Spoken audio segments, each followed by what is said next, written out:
अब नए इंतखाबात का इंतजार करना चाहिए। Chief justice Pakistan.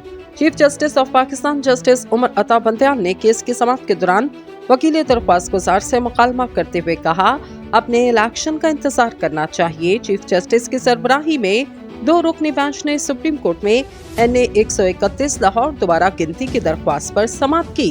Supreme court ने चेयरमैन PTI इमरान खान की NA 131 लाहौर में दोबारा गिनती की दरख्वास्त गैर मौसर होने पर निपटा दी।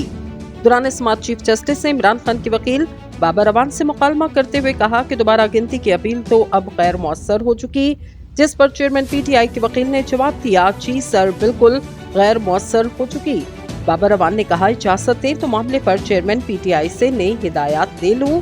चीफ जस्टिस ने जवाब दिया, कौमी असम्बली तहलील हो चुकी। चीफ जस्टिस ने कहा, कौमी असम्बली तहलील होने के बाद इस मामले पर क्या हो सकता है, लिहाजा नए इंतखाबात का इंतजार करना चाहिए।